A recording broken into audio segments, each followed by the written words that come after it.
Standing by the fountain, I reached a profound understanding and a more comprehensive perspective on existence. I experienced a vast and intense love that goes beyond any description I can offer here. This feeling of love is comparable to the love one has for a child, relatives, or a partner, but with an intensity that elevates all the positive emotions of love and happiness to a new level.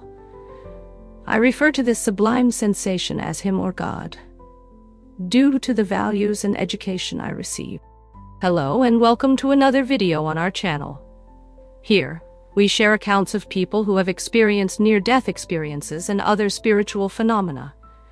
Today, we will explore the story of Kristen Newman, who says she died and encountered the true essence of God. If you haven't subscribed to the channel yet, do so now. Activate notifications so you don't miss any of our videos. Let's listen to Kristen's account now. Greetings, my name is Kristen Newman. About 5 months ago, on November 3rd, 24, I went through a remarkable event.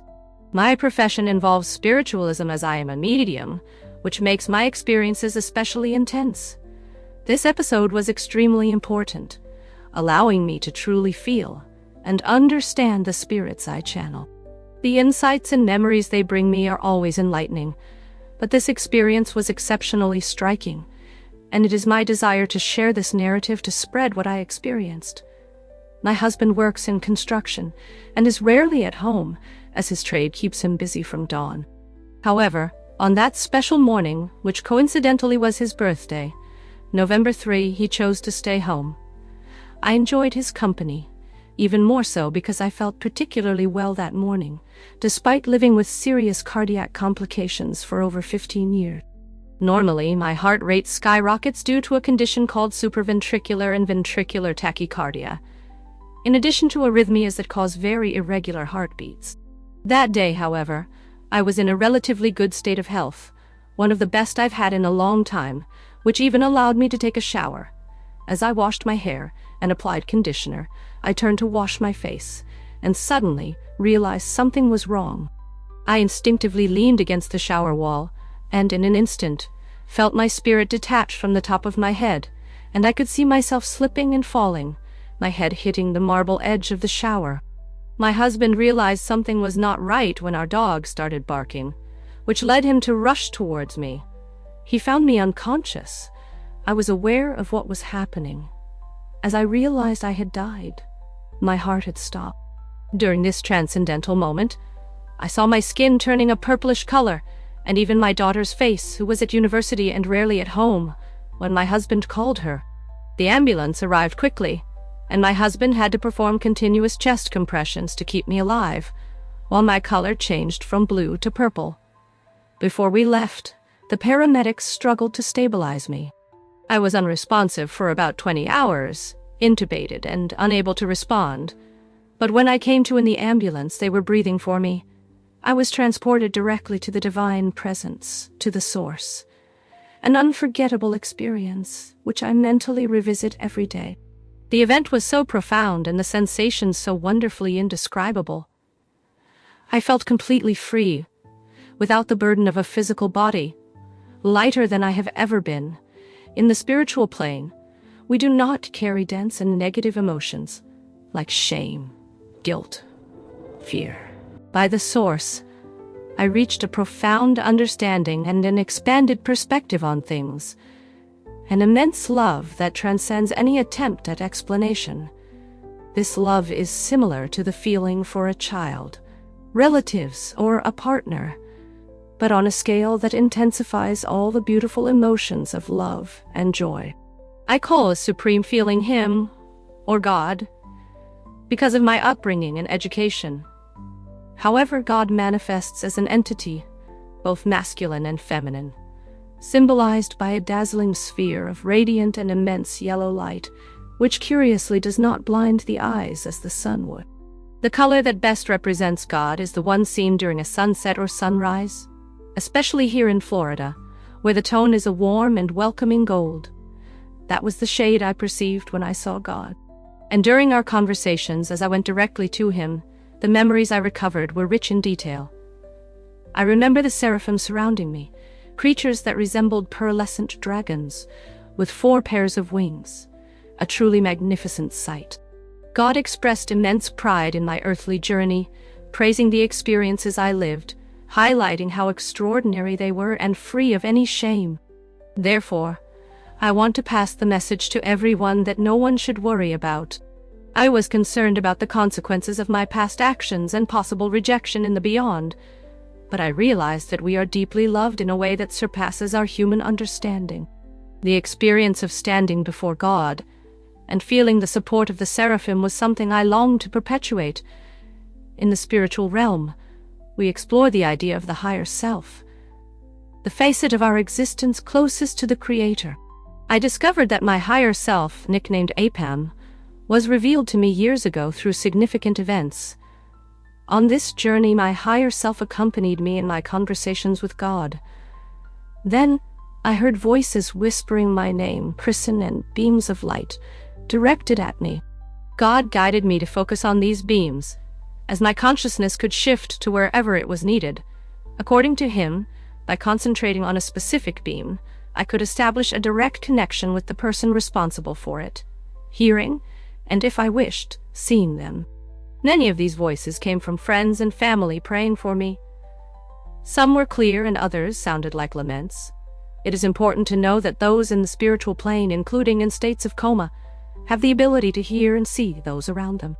This fascinates me, especially when I think of my daughter, who has a passion for photographing eyes and capturing their depth and variation of colors. When she was with me in the hospital, and I was intubated, I opened my eyes. She got excited, but a nurse clarified that it was just a reflex. My daughter Emily noticed that those were not my true eyes, as they seemed hollow, without the usual depth or colors, since God had transported me elsewhere. This also happens when I bridge with loved ones who have passed away. They claim that even if the body suffers, God distances us so that we do not feel the pain. This revelation still haunts me for the speed with which it occurred, as I did not feel pain. This reaffirms that God protects us in the most delicate moments. Another incredible point is the constant communication with my spiritual guides, whether angels or celestial protectors. We have an entire group of spiritual entities that assist and advise us. My mother, on her way to the hospital, worried about me, spoke with her guides, asking for confirmation that I was okay. We have affectionate nicknames between us. I am her apple, and she is my tree, echoing the popular saying. Upon arriving at the hospital, a head nurse who was taking care of me introduced herself with a name that coincided surprisingly. She said, "My name is Apple. I am Kristen's nursing assistant. If you need anything, I am here." My mother, curious, asked her to repeat her name, and she confirmed, "I am Apollonia, but they call me Apple." This was a sign from the spirit that everything would be okay, a deeply meaningful sign from my mother. While I was in a spiritual state, I had the chance to review my life. Before me were the options to stay or leave. The review of my life was predominantly positive, full of happy moments that brought well-being to others. I could feel their emotions. It was not about me, but about their happiness and joy. I often criticized myself, but the Spirit and God showed me a vision where, even having made mistakes or hurt someone, the lesson was about awakening joy in others and feeling that joy from their point of view. The Spirit rekindled in me the longing to return and spread that joy, that magic and happiness which are precious gifts. In the spiritual realm, I was instantly taken to another place, surrounded by a crowd of guides, angels, and all the beings I had interacted with, including all the animals I had channeled. One of them was a teenager, a family friend who had passed away years ago and with whom I had communicated several times. He was there with his asymmetrical smile, and we embraced with great joy. It was immense happiness to meet them again. I also encountered Jesus in this experience. He looked slightly different from what I remembered from my Catholic teachings. He touched where my heart would be and said, "I am you. We are connected. All of us." united in the presence of the great. We understand that nothing is separate from us. Everything resides within us. He reminded me that we have the freedom to choose our actions and reactions in the face of life's various circumstances. This memory resurfaced strongly, confirming that I had fulfilled what I set out to do in my 44 years of life on Earth, and that I was faced with the decision to stay or move on. In many of the sessions I lead, people ask about their life purpose, and the Spirit consistently assures that our purposes are multiple, not limited to one. Your purpose may involve raising your children, helping others, or simply practicing kindness. Your purpose goes beyond your career, encompassing the essence of who you are, and can evolve over time. I was able to contemplate all the purposes I had played, and I realized that even a seemingly trivial gesture, like holding a door for someone, could have immense meaning for that person, potentially representing a wave of kindness that spreads, creating a true and profound impact. I remember having lived according to what was expected of me, and I faced the choice to stay or leave. I knew I would choose to return, as I had a deep love for life and for all the people who are part of it. When I chose to return, I found myself in a learning room, a place with high walls and vast windows, resembling an ancient library, but with much more brightness and clarity. The colors present there were indescribable to human eyes, vibrant and full of life. Sitting at the table, I was surrounded by spiritual guides, and by my side, my higher essence, of which I am now aware. There were also two other main guides in front of me, whose forms I still cannot clearly discern, but whose presence and movements are perceptible. When I close my eyes, I can capture them as luminous silhouettes. I hope one day to be able to remember who they are. For when we come to this world, we choose our families. We plan our lives in detail, our marriages, possible divorces, how many children we will have, and even the challenges and traumas we choose to go through to learn specific lessons. I remember having planned the rest of my journey here, although I do not remember exactly the choices made, as having that awareness would be like cheating. However, I remember saying, "No, we're not going to make Kristen go through this. We're going to do this. We're going to do that." I felt extremely excited for her, for me. I had to outline my timeline, pronounce and decide on all these experiences I wanted to absorb, because that's the reason for our existence. We are all fragments of the divine. We are all part of the Source. And the Source longs to experience and learn, granting us the grace to do the same and to understand this connection. After this experience, I returned to the physical plane and was unconscious for about 20 hours, stirring slightly so they would notice my reaction. I managed to squeeze hands, blink my eyes.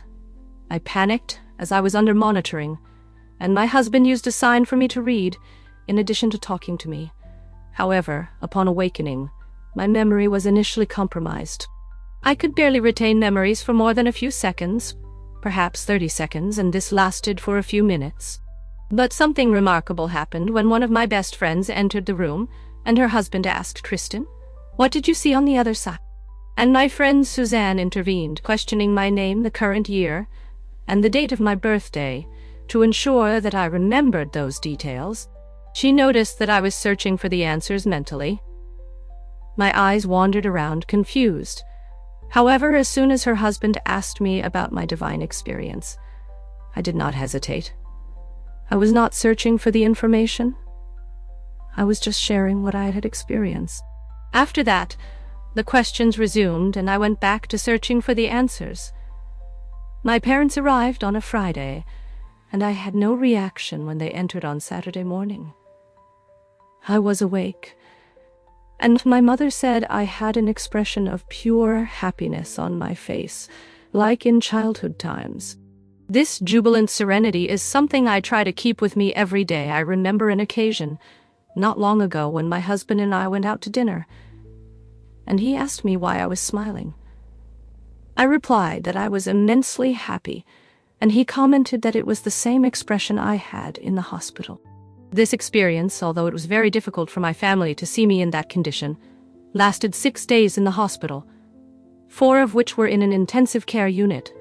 Many people, including nurses and hospital staff, came to visit me, as they could not believe that I had fully recovered. I did not suffer any brain injury or the like. They just had to staple the back of my head where I had fallen. But they were just superficial cuts made more as a precaution. I had to have a defibrillator implanted in me, however. The experience was extraordinary. Moreover, something peculiar happened on November 3rd, 2023. A few days after I had heard voices, one male and one female. On October 30th, 2023, the female voice, delicate, warned me that something was about to happen. The time had come. On that November 30, I experienced a near-fatal episode, and my heart stopped beating. I had a feeling that something was approaching. I always had the intuition that my life would be brief. It was an internal premonition.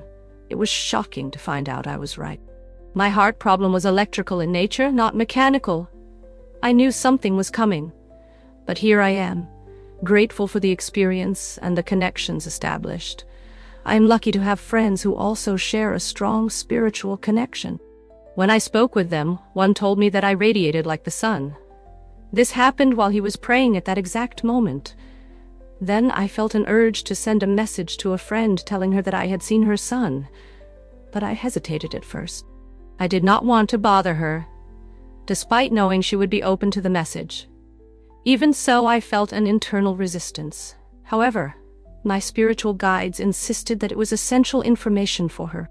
So I sent the message describing that I had seen her son, that we hugged, and that I could see his mischievous smile, with one side higher than the other. She replied that, while praying for me, her son appeared to her with that same smile, saying he was with me, which confirmed exactly what I had told. These confirmations from my friends, even without me having shared my entire experience yet, as I was assimilating everything that had happened, reinforced the interconnection and the ability to communicate with those who have already departed.